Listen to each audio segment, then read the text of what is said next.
Alright, today we are changing the motor mounts and transmission mount on this 99 24 valve Dodge Ram Cummins turbo diesel. We got the passenger side out, as you can see.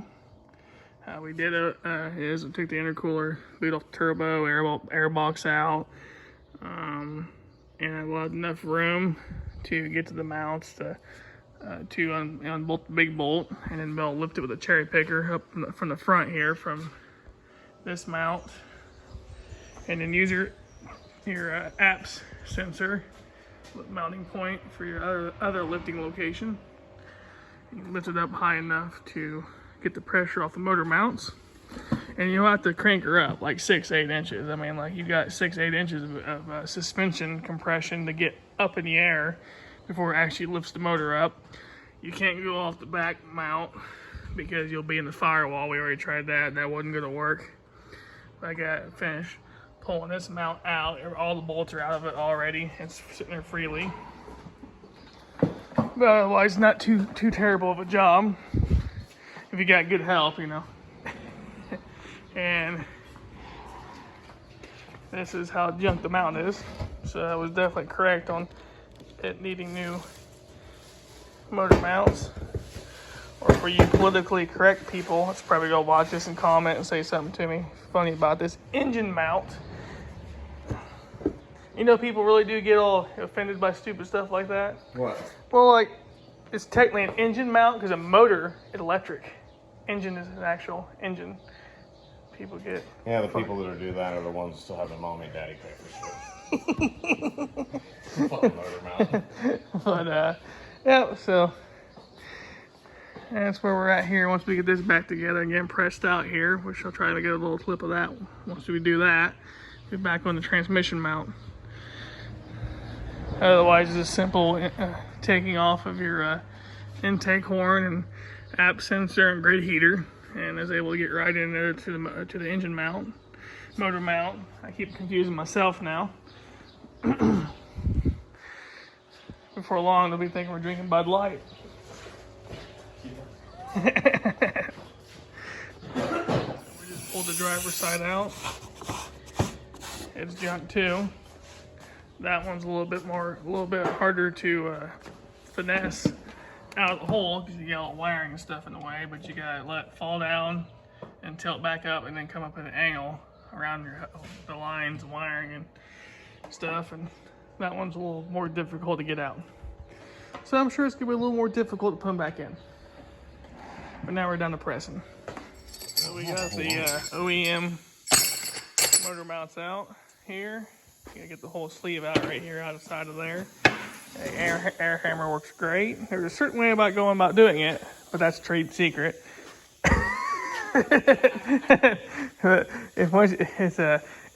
It's not too bad once you figure it out. The air hammer does the trick. You can have the motor mounts out in 5 minutes with an air hammer if you know what you're doing. Yeah. And no need for a press. Yeah, no need for a press. Literally 5 to 10 minute job per mount if you have a good air hammer and some good cutting heads and you figure out the trick. If you send me $20, I'll tell you the trick. Here's the other new mounts we're sticking in right here. These polyurethane mounts. Might cause a little more vibration than factory, but they shouldn't tear with my race car like driving. That's pretty good. So the new mounts are in on both sides. I would recommend having a second person to help line them up because they're heavy. Get the first couple bolts lined up, and then after that, it's pretty much a breeze. I personally use a little bit of blue Loctite on them, just to, you don't want them bolts to back out. Use anti-seize on the big through bolt here. It goes in the cross member, and then inserts went into the old mounts. Really easy. Put a little grease on them, slide right in. A little grease on the metal insert, and it slid right in, no problem at all. Fit extremely well. The new motor mounts of polyurethane came from Genos garage, where my transmission mount that's we're gonna put in next came from. It's Geno's garage, polyurethane, heavy duty, but yeah, quite nice and smooth. See if I can get the flashlight over here.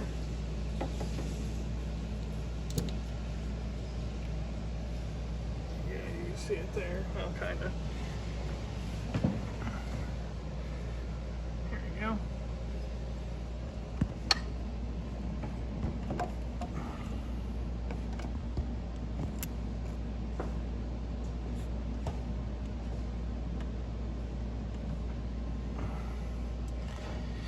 Yep, and now it's time to drop the motor and reassemble. So we got it all back together here, buttoned up. Literally 2 guys can knock it out in about 3 hours. One guy, it's gonna take a lot longer just because you're holding the motor mount back up to the motor and line the bolt up by yourself. It's gonna be a major pain. But besides that, not too shabby. And then also change the motor or the transmission mount, which is you got your 2 bolts right here on the bottom, and then 2 bolts right there on each side of the upper part of the mount, which is right there and then over right there. You take them out, you jack up the transmission with the floor jack, and you can really pop that in and out and do that in literally 10 minutes flat. You have all new mounts holding everything together. Well, wasn't too bad. Not too bad at all.